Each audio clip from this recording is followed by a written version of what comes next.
বাংলাদেশের একজন শ্রেষ্ঠ মুফাসসির কোরআনের পাখি আল্লামা দেলওয়ার হোসাইন সাঈদী সাহেবকে অনেকে রাজাকার বলে। যারা রাজাকার বলে, সত্যটা জেনেও যদি রাজাকার বলে স্বীকৃতি দেয়, আপনি তার উপরে জুলুম করলেন, মিথ্যা অপবাদ চাপিয়ে দিলেন। হতে পারে এই মিথ্যা অপবাদ সাঈদী সাহেবের উপরে জুলুম চাপিয়ে দেওয়া এতটুকুই আপনার জাহান্নামে যাওয়ার জন্য যথেষ্ট হয়ে যেতে পারে। সৈয়দ কুতুব শাহিদ তিনি যদি তাওহীদের দাওয়াত ছেড়ে দিতেন, ইনিল হুকমু ইল্লা লিল্লাহ, এই কথার উপর তিনি যদি অটুট না থাকতেন, ওনাকেও ছেড়ে দেওয়া হতো। আমাদের কোরআনের পাখি সাঈদী সাহেবকেও বলা হয়েছিল, আপনি এই দল ছেড়ে দেন, নতুন দল করেন, আমাদের সাথে চলে আসেন। কিন্তু দরদিরা আমার, সাঈদী সাহেব একটা কথাই বলেছিলেন, ইনিল হুকমু ইল্লা লিল্লাহ। আল্লাহু আকবার। আসলে আপনারা হয়তো এখন রাগ করতে পারেন যে হুজুর এতক্ষণ ভালোই লাগছিল। দরদিরা আমার, আপনারা রাগ করলে আমার যায় আসে না, তবে যেটা সত্য সেটা বলবই। তার কারণ কোরআনের পাখি সাঈদী সাহেবের সঙ্গে এই রাজাকার যে ট্যাগ লাগিয়েছে, ওনার এই বিষয়ে কোনো তার সম্পর্ক ছিল না। কথা বলুন, ঠিক না বেঠিক? সাঈদী সাহেব যেদিন মারা গেছে, শুধু জামাতের লোক নয়, বিএনপি আওয়ামী লীগের লোক, এমনকি সাঈদী সাহেব মৃত্যুবরণ করার কারণে সারা পৃথিবীর হাজার হাজার লক্ষ লক্ষ বেধর্মী পর্যন্ত চোখের পানি ফেলেছে। আমি নিজে সেটা প্রমাণ। আমার কাছে বিভিন্ন দেশ থেকে অনেক বেধর্মী ফোন দিয়েছে যে হুজুর এই ঘটনায় মানুষটা খুব ভালো ছিল। দরদিরা আমার, আমি বুঝাতে চাচ্ছি, বলার উদ্দেশ্য সেটা নয়। আঘাত আসুক, বিপদ আসুক, যাই আসুক না কেন, আধুনিক আদর্শ কল্যাণকর রাষ্ট্র গঠন করতে হলে মনে রাখতে হবে রাষ্ট্রের কল্যাণ অকল্যাণ কার হাতে।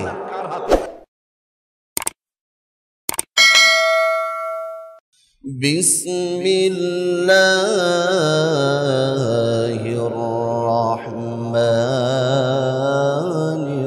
রাহিম। لقد كان لكم في رسول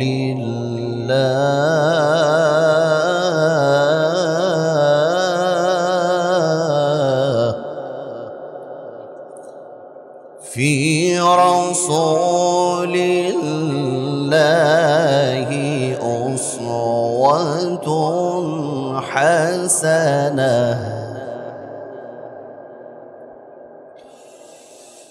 لقد كان لكم في رسول الله أسوة حسنة لمن كان يرجو الله.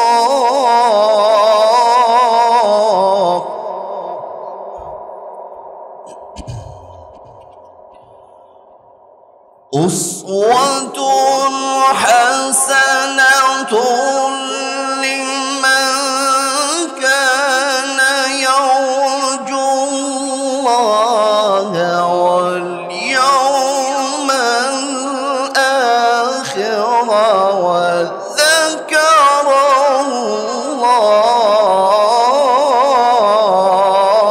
الله كثيرا. صدق الله العظيم. وقال النبي صلى الله عليه وسلم قال كل أمتي يدخلون الجنة إلا من أبى. قيل ومن أبى يا رسول الله؟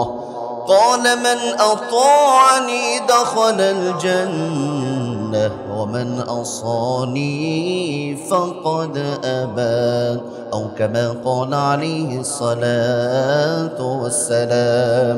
সম্মানিত প্রিয় হাজিরিন, রবিউল আউয়াল মাসের চাঁদে বিশ্বনবী আখিরি জামানার পয়গম্বর নবী বিশ্বনবী মুহাম্মদুর রাসূলুল্লাহ সাল্লাল্লাহু আলাইহি ওয়াসাল্লামের মহব্বতকে সামনে রেখে ঈদে মিলাদুন নবী বা সিরাতুন নবী সাল্লাল্লাহু আলাইহি ওয়াসাল্লামের আজকের এই দোয়ার অনুষ্ঠানে আমরা আসতে পেরে বসতে পেরে কোরআন সুন্নাহর আলোকে কিছু কথা বলতে পারা এবং শুনতে পারার জন্য আমরা প্রত্যেকেই খুশি না বেজার?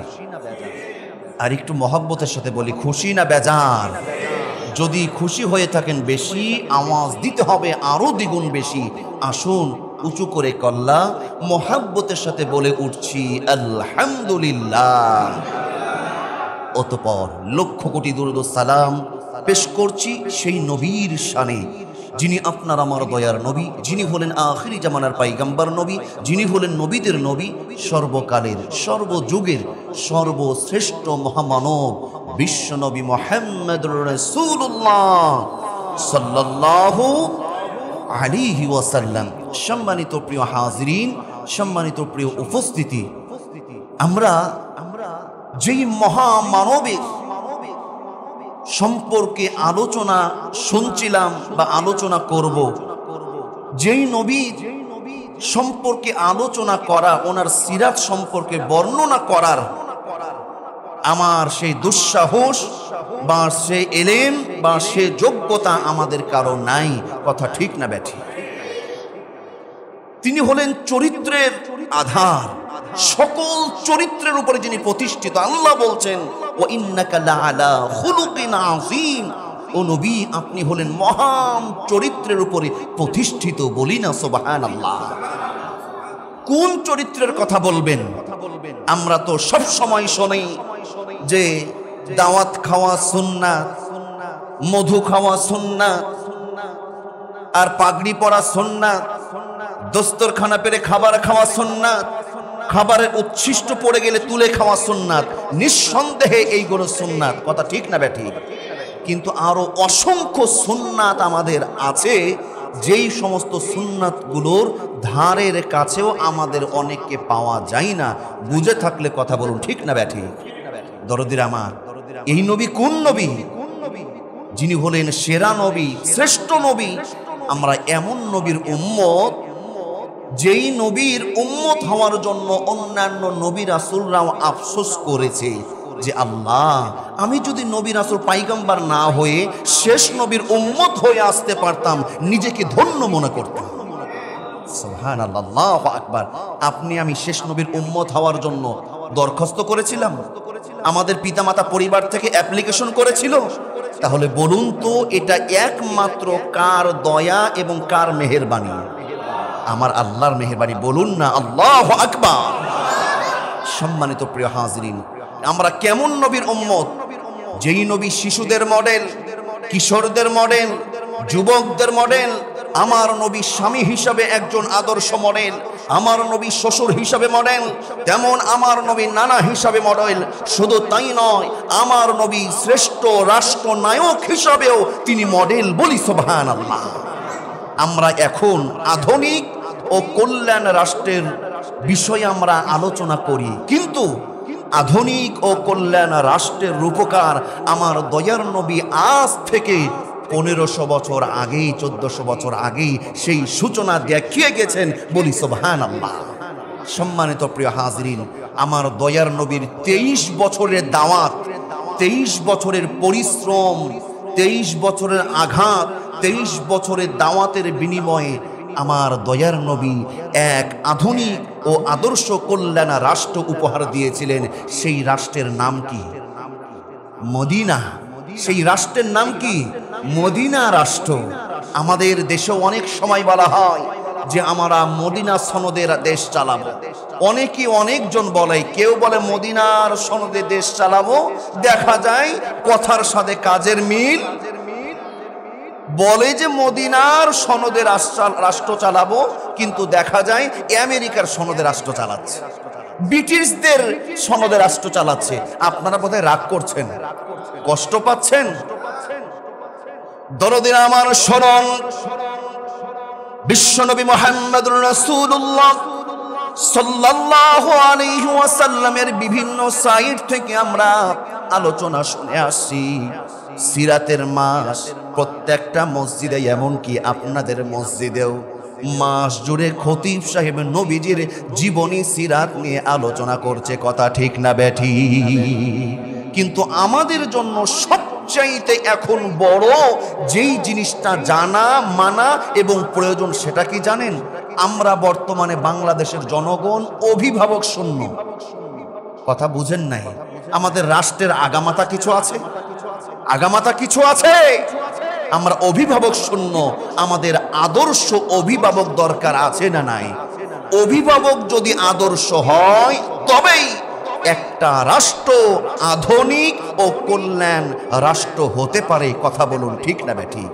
আমরা আজকে শুনবো নবীজি শুধু পিতা হিসাবে মডেল নয়, নবীজি স্বামী হিসাবে মডেল নয়, আমার দয়ার নবী যে আধুনিক ও কল্যাণ রাষ্ট্রের রূপকার ছিলেন, মুহাম্মাদুর রাসূলুল্লাহ সাল্লাল্লাহু আলাইহি ওয়াসাল্লাম, সেই নবীজির কিছু আদর্শ আজকে আমরা শুধু পয়েন্ট, আমি আলোচনায় যাওয়ার সময় পাবো না, অল্প সময় ইনশাল্লাহ 20-25 মিনিট কথা বলবো। ওমা তাওফিকি ইল্লা বিল্লাহ। সেটা হলো 10টা পয়েন্ট। এই 10টা পয়েন্ট আমরা যদি ফলো করি, ইনশাল্লাহ কোন রাষ্ট্রে যদি 10টা গুণাবলী, যদি রাষ্ট্রের গুণাবলী অর্জন করা হয়, সেই রাষ্ট্রটা 10টা গুণাবলীর আলোকে পরিচালনা করা হয়, ইনশাল্লাহ সেই রাষ্ট্রটা আধুনিক এবং আদর্শ একটা রাষ্ট্র হিসেবে পরিণত হয়ে যাবে। বলি সুবহানাল্লাহ। সম্মানিত প্রিয় হাজরিন, খেয়াল করুন, রাষ্ট্র যদি আদর্শ রাষ্ট্র গঠন আমরা করতে চাই, যখন একটি রাষ্ট্র আদর্শ হয়ে যাবে, আদর্শ রাষ্ট্র গঠন যখন হয়ে যাবে, তখন আর সেই রাষ্ট্রে মারামারি কাটাকাটি থাকবে না। আমার দয়ার নবী যখন মদিনা সনদ দিয়ে যখন মদিনা চালানো শুরু করলেন, মদিনার মানুষগুলো সব আদর্শ সোনালী সমাজ গঠন করতে তারা সার্থক হয়েছে। বলি সুবহানাল্লাহ। তাহলে 1 নম্বর হলো সেই রাষ্ট্রের অভিভাবক এবং জনগণ যারা হবে, তাওহীদ ভিত্তিক রাষ্ট্র পরিচালনা করতে হবে। 1 নম্বর পয়েন্ট কি বলেন? তাওহীদ ভিত্তিক রাষ্ট্র পরিচালনা করা লাগবে। তাওহীদ হলো কার বিশ্বাস? আল্লাহর বিশ্বাস। আমাদেরকে সৃষ্টি করেছেন কে? আমাদের হায়াত দাতা, মউত দাতা, রিজিক দাতার মালিক কে?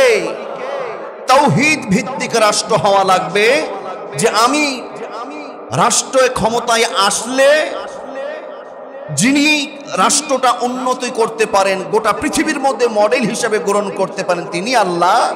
আবার এই রাষ্ট্রের অধপতন যিনি ঘটাতে পারেন, তিনিও কে? আল্লাহ। রাষ্ট্রের ভালো মন্দ সব কিছুর মালিক একজনের হাতে। কার হাতে?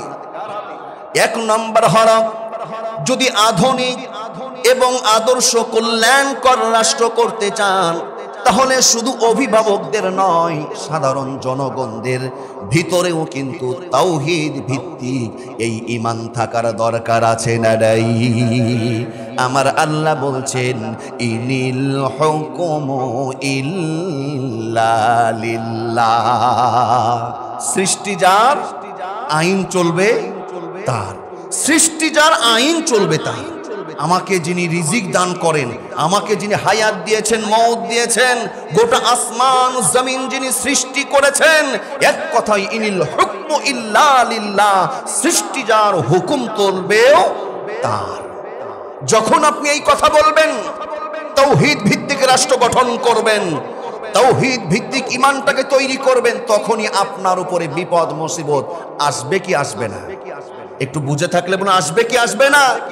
দরদির আমার, মিশরের যুবকদেরকে একটা আকর্ষণীয় মনোমুগ্ধকর একটা বড় তাফসীর যিনি উপহার দিয়েছিলেন, তিনি হলেন তাফসিরে ফি জিলালিল কোরআনের রচয়িতা শহীদ কুতুব শহীদ। আমার ভাইরা, এই শহীদ কুতুব শহীদের ঘটনা আপনারা শুনেছেন। ওনাকে অ্যারেস্ট করা হয়েছিল, ওনার অপরাধ হলো একটাই, এই সৈয়দ কুতুব শহীদ, এই সৈয়দ কুতুব শহীদ তিনি কিন্তু তাফসিরে ফি জিলালিল কোরআনের রচয়িতা। এই তাফসিরে ফি জিলালিল কোরআন তিনি যখন তৈরি করলেন, মিশরের যুবকগুলো যখন পড়ল, তাদের মধ্যে তাওহীদবাদ, একত্ববাদ আরো কঠিনভাবে ধারণ করলো। এমন কি তারা দিকে দিকে আল্লাহর দিকে ছুটে আসলো। বেনামাজিগুলো নামাজি হয়ে গেল, কোরআন ভোলাগুলো কোরআনের দিকে ছুটে আসলো। দরদিরা এমন কি ইসলামকে মনোমুগ্ধ করতে লাগলো। এই অপরাধে তাফসিরে ফি জিলালিল কোরআনের রচয়িতা সৈয়দ কুতুব শহীদকে মিশরের প্রেসিডেন্ট অ্যারেস্ট করলো। বলি নাউজুবিল্লাহ। যখন অ্যারেস্ট করা হলো, এক পর্যায়ে তার সিদ্ধান্ত আসলো তাকে ফাঁসিতে ঝুলানো হবে। কিসে ঝুলানো হবে? তাফসিরে ফি জিলালিল কোরআনের রচয়িতা সৈয়দ কুতুব শহীদকে যখন অ্যারেস্ট করা হলো, মিশরের যুবকগুলো তাদের আন্দোলন আরো তীব্র থেকে তীব্র আকার ধারণ করল।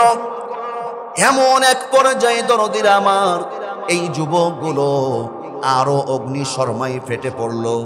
যে তাফসিরে ফি জিলালিল কোরআন, যে কোরআন দেখে আমরা নামাজ ধরলাম, আল্লাহর পথে আসলাম, ভুলের পথ ছেড়ে আল্লাহর পথে এসেছি, সেই রচয়িতাকে আমরা এমনিতেই কিন্তু মরতে দেব না।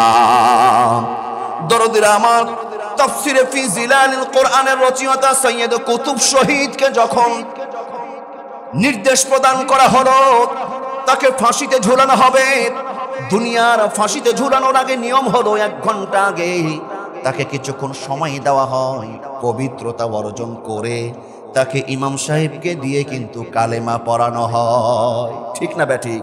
কালেমার ব্যবস্থা করা হয়। হুজুর চলে এসেছে, হুজুর এসে বলছে, ও ইমাম সাহেব কালেমা পড়ুন। কালেমা কি? লা ইলাহা ইল্লাল্লাহ মুহাম্মাদুর রাসূলুল্লাহ।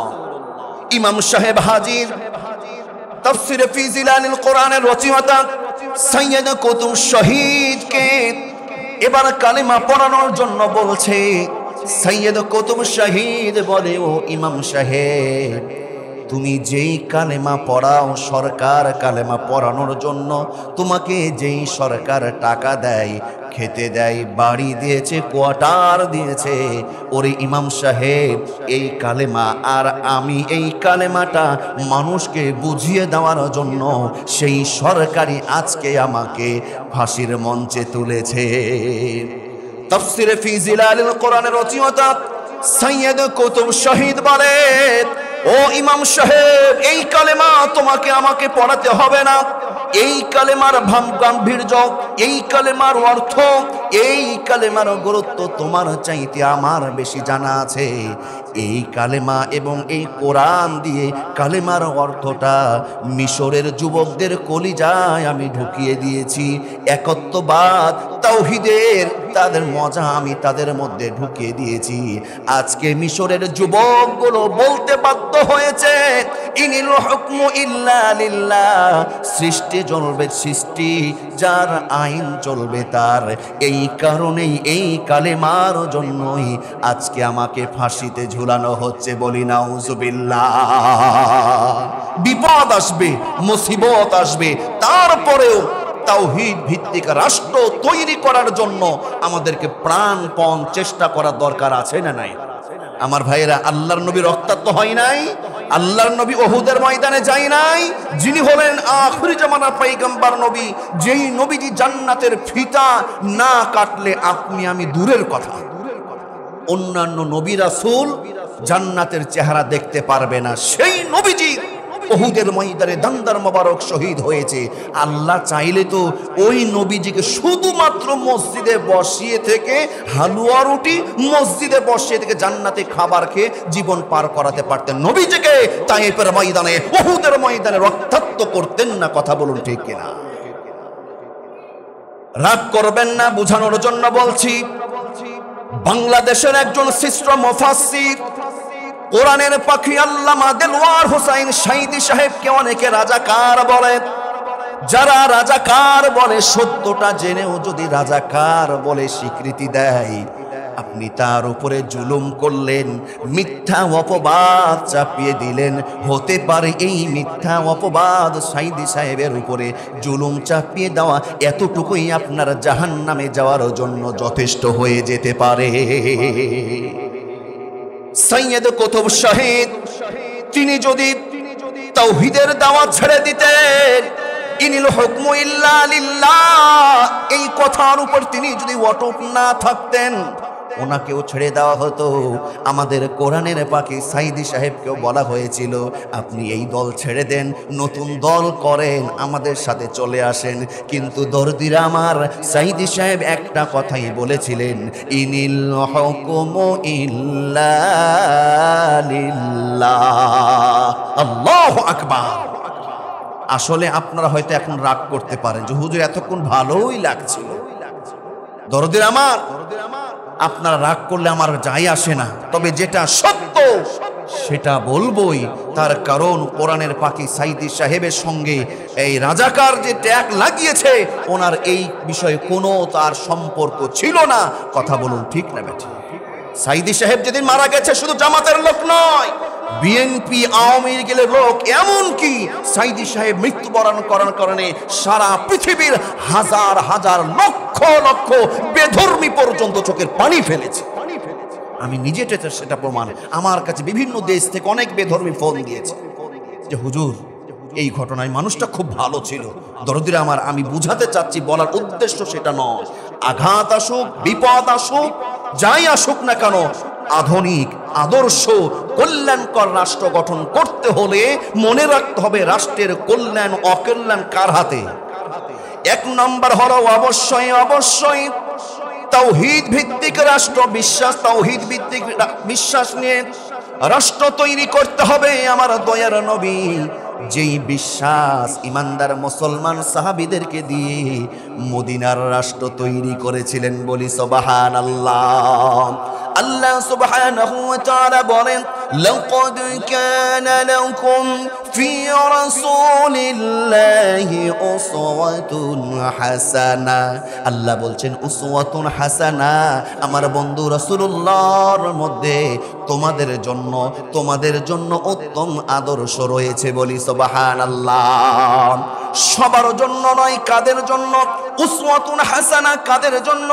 উসওয়াতুন হাসানাতুল লিমান কানা ইয়ারজুল্লাহা ওয়াল ইয়াউমাল আখির, যারা আখিরাতের বিশ্বাস রাখে, পরকালের বিশ্বাস রাখে, ওয়া যাকারাল্লাহা কাসীরা, এবং আল্লাহকে অধিক পরিমাণে যারা বিশ্বাস এবং স্মরণ করে, তাদের জন্য রাসূলুল্লাহ সাল্লাল্লাহু আলাইহি ওয়াসাল্লামের মধ্যে উত্তম আদর্শ রয়েছে, বলি সুবহানাল্লাহ।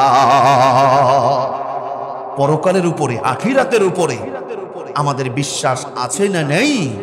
কম হোক বেশি হোক, আল্লাহর জিকির স্মরণ আমাদের মধ্যে আছে না নাই? দরদিরা আমার, তাহলে আসুন ২ নম্বর আধুনিক কল্যাণকর রাষ্ট্রের রূপকার মুহাম্মদুর রাসূলুল্লাহ সাল্লাল্লাহু আলাইহি ওয়াসাল্লাম তিনি কেমন রাষ্ট্রনায়ক ছিলেন সেটা আমি বলতে চাই। এই আধুনিক রাষ্ট্রনায়ক হওয়ার জন্য আপনাকে অবশ্যই অবশ্যই এই কাজটা করা লাগবে, সেটা হলো ন্যায় ও সুবিচার প্রতিষ্ঠা করতে হবে।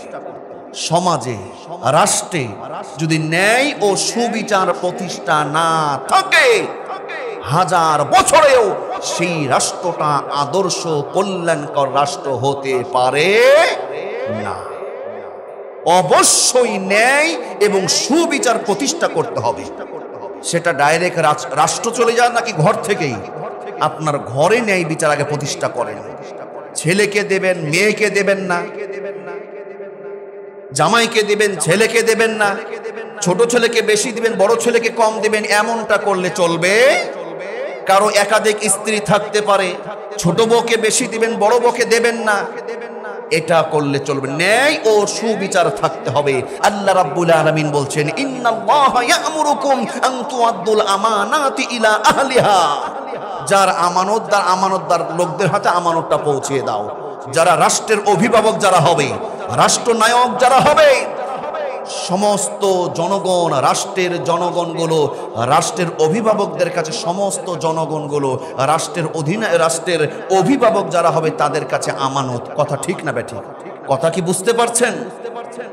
রাষ্ট্রের নেতাদের কাছে সমস্ত জনগণ কি আমানত? শুধু নিজের দলের লোক না অন্য দলের? শুধু নিজের দলের নয়, এমন কি অন্যান্য ধর্মের একটা, যেই রাষ্ট্রের নাগরিক, ধর্ম বর্ণ নির্বিশেষে সকলের জন্য ন্যায় ও ইনসাফ ভিত্তিক বিচার প্রতিষ্ঠা করতে হবে। আল্লাহ রাব্বুল আলামিন বলেন, وَإِذَا حَكَمْتُمْ بَيْنَ النَّاسِ أَن تَحْكُمُوا بِالْعَدْلِ। দরদিরা আমার, যখন তোমরা মানুষের মধ্যে বিচার ফাইসালা করবে, আদর্শ কল্যাণকর রাষ্ট্রনায়ক বিশ্বনবী কেমন রাষ্ট্রনায়ক ছিলেন একটু খেয়াল করুন। সিরাতের মাস রবিউল আউয়াল মাস, আমার দয়ার নবী কেমন বিচারক ছিলেন। 2 নম্বর গুণ বলছিলাম, আদর্শ কল্যাণকর রাষ্ট্র করতে হলে ন্যায় ও ইনসাফ ভিত্তিক সুবিচার প্রতিষ্ঠা করতে হবে। আল্লাহ বলেন ওয়াইদা হাকামতুম বাইনান নাস, যখন মানুষদের মধ্যে তোমরা বিচার ফাইসালা করবে, আন তাহকুমু বিল আদল, আদল করবে অর্থাৎ ন্যায় নিষ্ঠা ইনসাফ ভিত্তিক বিচার করবে। বলি সুবহানাল্লাহ। কুরাইশ বংশের সম্ভ্রান্ত মাখজুম গোত্রের একজন মহিলা, কুরাইশ বংশের সম্ভ্রান্ত মাখজুম গোত্রের একজন মহিলা চুরি করেছে। চুরি করার কারণে, চুরি করলে এর ফায়সালা কি করতে হবে? হাত কাটো। চুরি করেছে, কি করতে হবে? হাত কাটো। ফাইসালা, হুকুম যা ফাইসালা এবার বাস্তবায়নের জন্য রেডি। কুরাইশ বংশের মাখজুম গোত্রের এক মহিলা চুরি করেছে, হাত কাটা হবে। এই যখন সিদ্ধান্ত আসলো, সবাই চিন্তা করছে, হাই রে হাই, এটা তো বড় একটা পরিবার, বড় এক সম্ভ্রান্ত মাখজুম গোত্রের। চিন্তা করো, নবীজিকে একটু সুপারিশ করে বিচারটা একটু হালকা করা যায় কি না। আমাদের সমাজেও এইরকম হয় কি হয় না, যে চেয়ারম্যান সাহেবের ভাইস্তে যে কোনো ভাবে একটু দেখো বিচারটা ঘুরিয়ে ইমাম সাহেবের ঘাড়ের উপরে চাপানো যায় কিনা। আমার ভাইরা এরকম ঘটে কি ঘটে না? কষ্ট হচ্ছে 10টা পর্যন্ত ইনশাআল্লাহ। জি জি, আসলে আমি তো প্রথমে বলেছিলাম নবীর সিরাত কোন দিক বলবো আর কোন দিক ছাড়বো। আল্লাহু আকবার। দেখেন, আদর্শ কল্যাণকর রাষ্ট্র রূপকার বিশ্বনবী মুহাম্মদুর রাসূলুল্লাহ সাল্লাল্লাহু আলাইহি ওয়াসাল্লাম কেমন বিচার, কেমন ন্যায় নিষ্ঠা বিচার করেছেন। এবার মাখজুম গোত্রের এই মহিলা যখন চুরি করেছে, সাহাবী এসে বলছে, ইয়া রাসূলুল্লাহ, খুব বড় গোত্রে, দামি সম্মানী গোত্রে তো নবী গো, একটু বিচারটা একটু হালকা করা যায় না? আমি বলছিলাম আমাদের সমাজে এই রকম ঘটে কি ঘটে না? বলছে খবরদার ওসি সাহেব। কি হলো? ওটা মেয়র সাহেবের নয়, আপনাকে যে একবার বান্দরবান পাঠিয়ে দেবে। এই সর্বনাশ, তাই নাকি? দেখছি কি করা যায়। কথা ঠিক না ব্যাঠি? আল্লাহর নবীর কাছেও সুপারিশ চলে আসলো। আল্লাহর নবী বলে, সাহাবীরা তোমরা কিভাবে এই কথা বলতে পারলে? আমার দয়ার নবী ন্যায়ের বিষয়ে এতটা কঠোর ছিলেন, কিন্তু আমার নবীর মতন আবার নরম কেউ ছিল না। আমার নবী বলে, ও সাহাবীরা তোমরা কিভাবে বললে বিচারটাকে হালকা করতে? কিভাবে বললে তোমরা জানো না? যুগে যুগে অসংখ্য জাতি ধ্বংস হয়ে গেছে সুষ্ঠু বিচার না করার কারণে। আল্লাহর নবী বলেন, ও সাহাবীরা তোমরা এই কথা কিভাবে বলতে পারলে? দয়ার নবী বললে, ও সাহাবীরা তোমরা শোনো, তোমরা শোনো। ও আইমুল্লাহি লাউ আন্না ফাতিমাত বিনতে মুহাম্মদ সারাকাত লাকাতাতু ইয়াদাহা।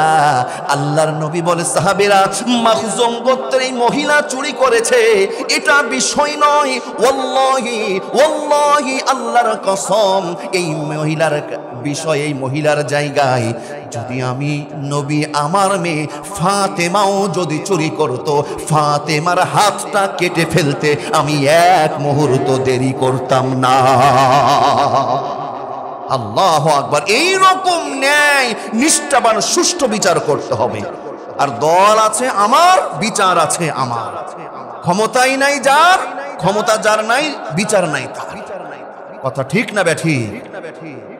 দরদের আমার শুনুন সংক্ষিপ্ত এবার 3 নম্বর, আদর্শ কল্যাণকর রাষ্ট্র গঠন করার জন্য 3 নম্বর হলো মানব অধিকার স্বীকৃতি প্রদান করতে হবে, মানুষকে সম্মান দিতে হবে, মানুষের অধিকার নিশ্চিত করার দরকার আছে না নাই? আল্লাহু আকবার। শুধু নিজের দলের নয়, এমন কি অন্য ধর্মের লোকও যদি হয়, সেটা খ্রিস্টান হোক, হিন্দু হোক, সেটা মুচি হোক, চামার হোক, বেদিন হোক, আমার ভাইরা, একটা আদর্শ রাষ্ট্রের কথা বলছি। গঠন করতে হলে আমার নবী মদিনার রাষ্ট্র ধর্ম বর্ণ নির্বিশেষে মদিনার সনদ এমন ভাবে তৈরি করেছিলেন যে ধর্ম বর্ণ সবার সম্মানের ব্যবস্থা করেছিলেন। বলি না সুবহানাল্লাহ।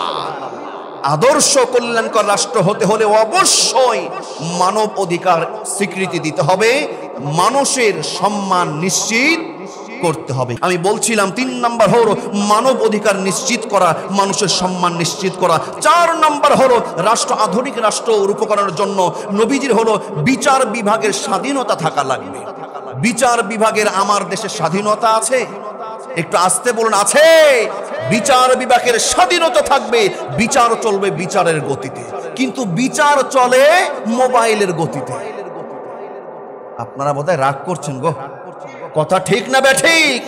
আজকে বিচার চলে মোবাইলের গতিতে, কোরআনের গতিতে নয়। বিচারের একটা স্বাধীনতা থাকা লাগবে, স্বাধীনতা নাই। কেন যে হুজুর বিচার যদি মোবাইলের গতিতে না চলে তাহলে আমার আর রাজশাহীতে বিচারের গতি আমার চলবে না, আমাকে খাগড়াছড়ি দৌড়াতে হবে। কথা ঠিক না বেঠিক? যতক্ষণ পর্যন্ত যেই রাষ্ট্রে বিচার বিভাগ স্বাধীনতা অর্জন করতে পারবে না, সেই রাষ্ট্র থেকে বিশৃঙ্খলা, অন্যায়, চাঁদাবাজি, খুন, গুম দূর হতে পারে না।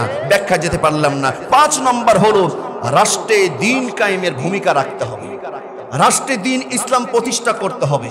এটা কার দায়িত্ব? হুজুরদের দায়িত্ব, আমাদের না, হুজুরদের।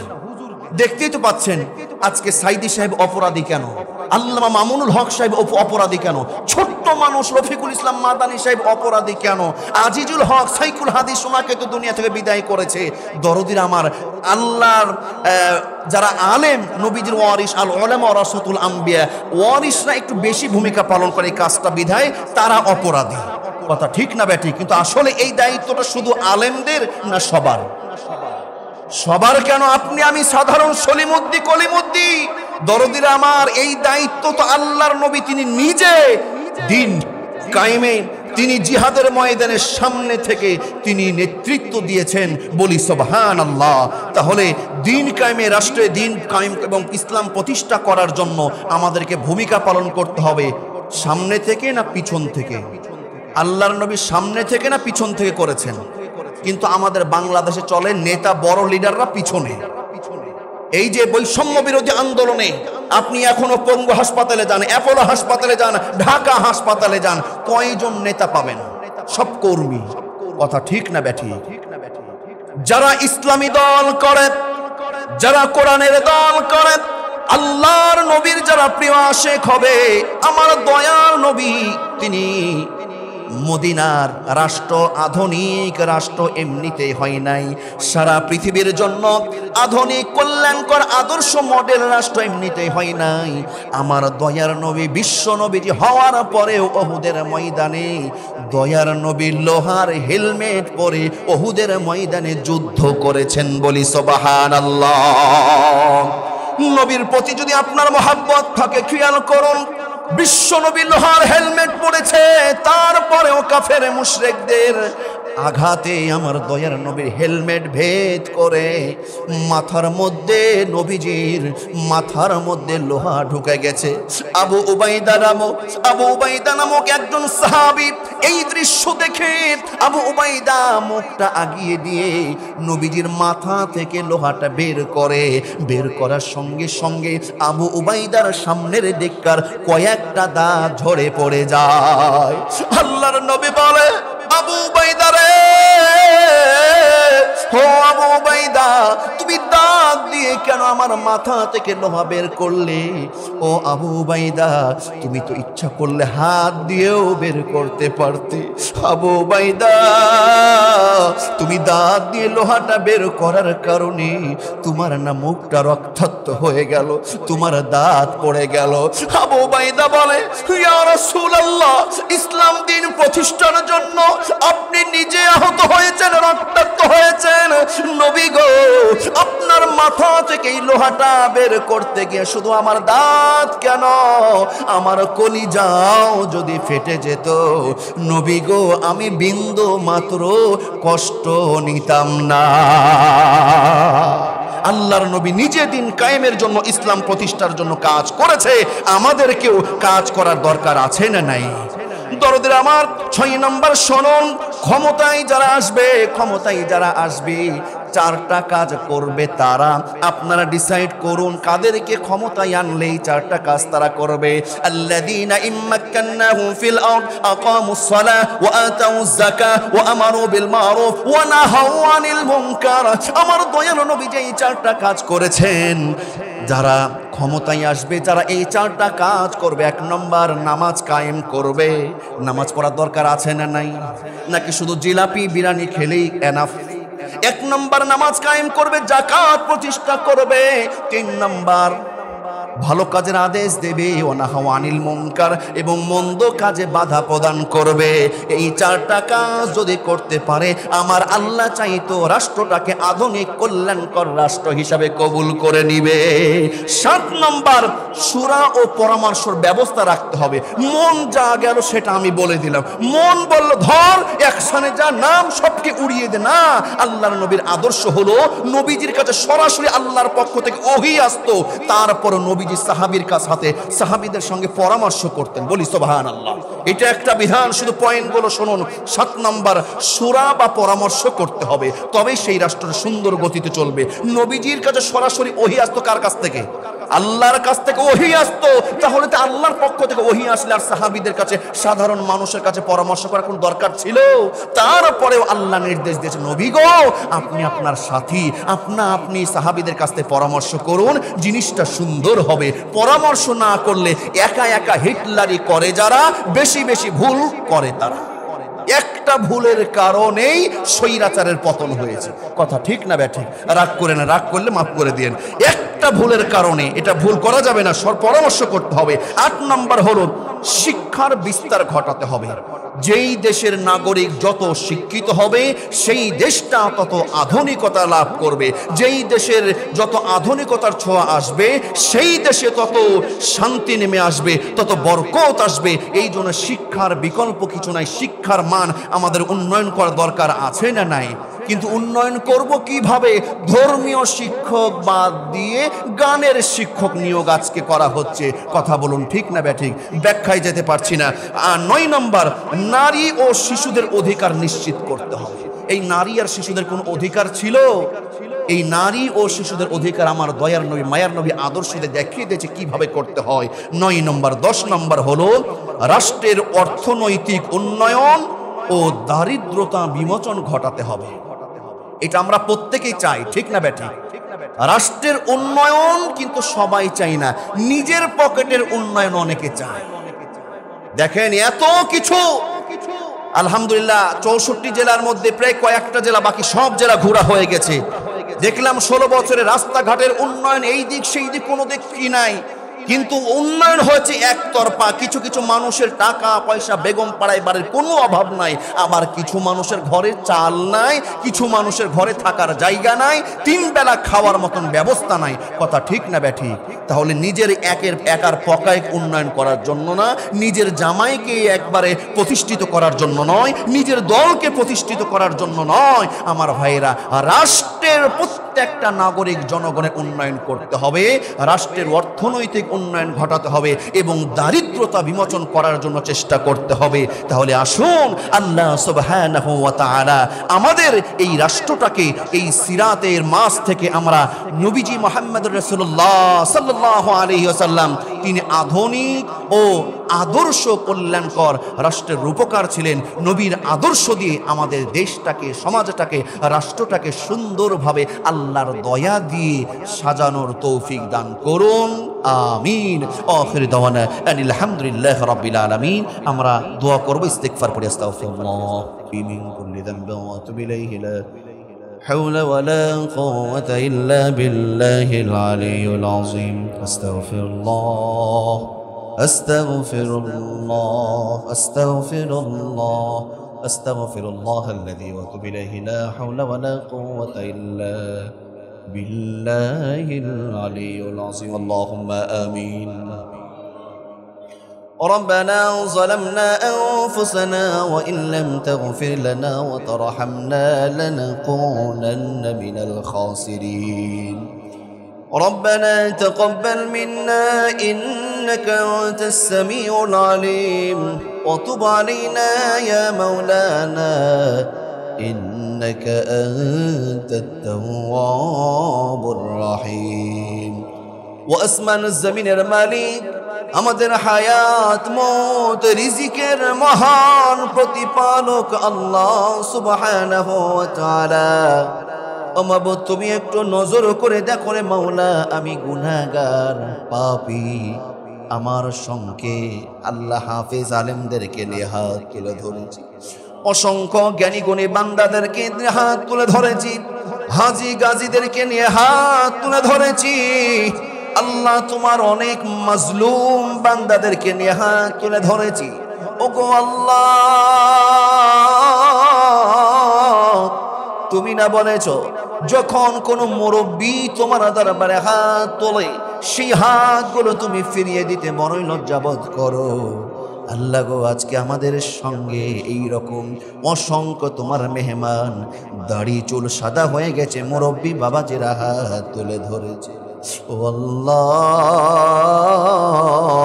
যার ওই দুই হাত কানে তোমার দরবারে ভালো লাগে তার দোয়ার ওসিলাই আমাদের প্রত্যেককেই তুমি মাফ করে দাও ও রব্বুল আলামিন বিশেষ করে তোমার দরবারে ফরিয়াদ যিনি হলেন সর্বকালের সর্বযুগের সর্বশ্রেষ্ঠ মহামানব তোমার বন্ধু বিশ্বনবী মুহাম্মদুর রাসূলুল্লাহ সাল্লাল্লাহু আলাইহি ওয়াসাল্লামের আগমনের মাস বিদায়ের মাস রবিউল আউয়াল মাস আজকের এই মিলাদুন নবী সিরাতুন নবী সাল্লাল্লাহু আলাইহি ওয়াসাল্লাম এই দোয়া মাহফিলে তোমার দরবারে হাত তুলে ধরলাম আমাদের দোয়া নবীর প্রতি আমাদের মুহাম্মদ আল্লাহ নবীর আল্লাহ প্রতি যে দরুদ ও সালাম পেশ করেছি আমাদের দরুদ ও সালামটুকু প্রিয় নবীর রওজা মোবারকে পৌঁছে দাও ও আল্লাহ তোমার দরবারে ফরিয়াদ তোমার হাবিবের ওসিলায় তার সমস্ত উম্মতগুলোকে maaf করে দাও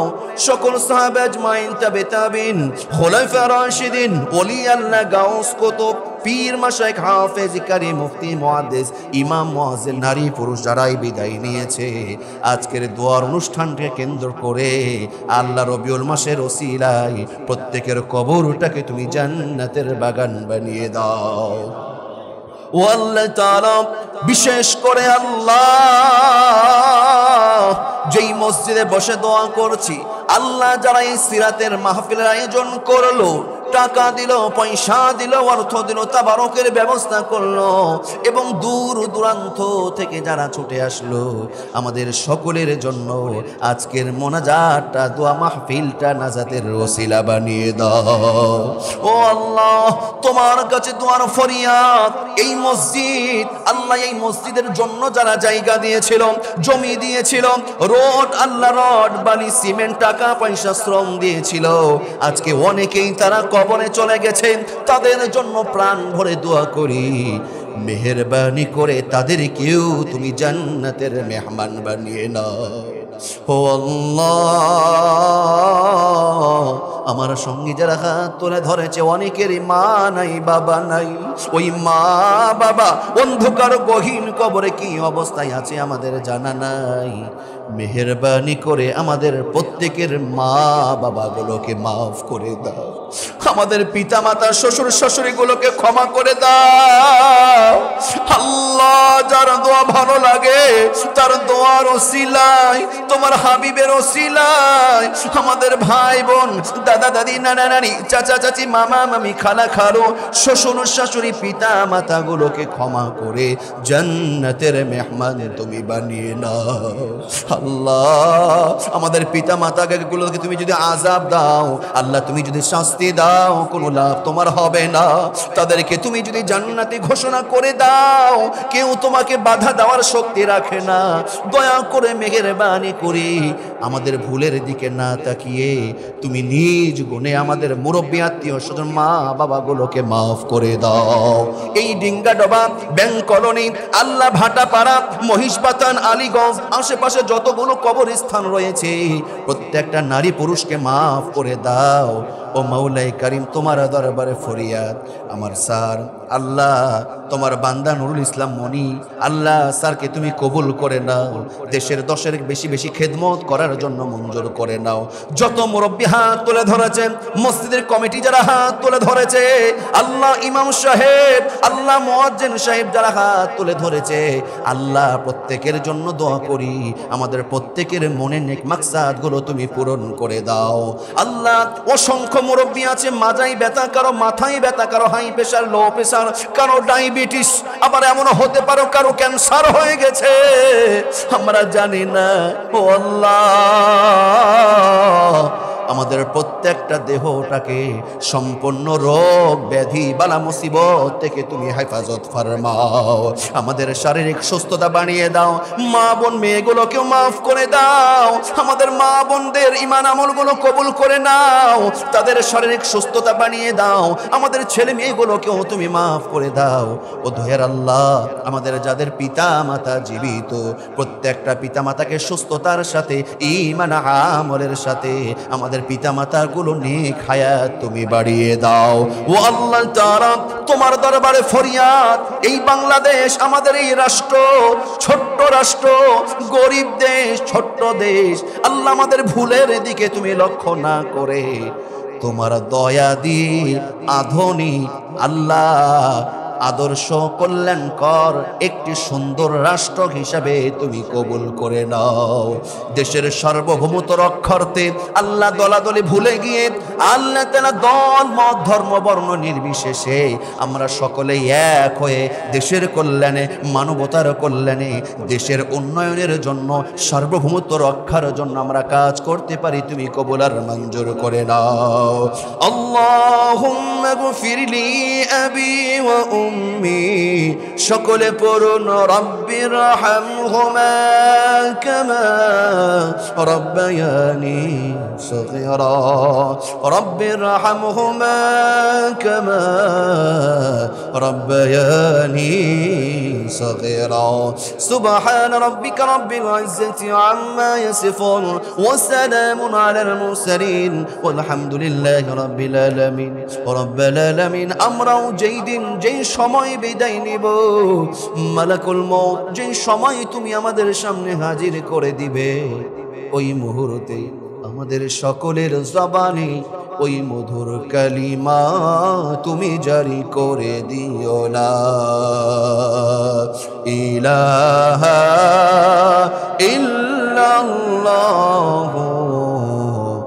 মুহাম্মাদুর রাসূলুল্লাহ সাল্লাল্লাহু আলাইহি ওয়াসাল্লাম। আসসালামু আলাইকুম ওয়া রাহমাতুল্লাহ।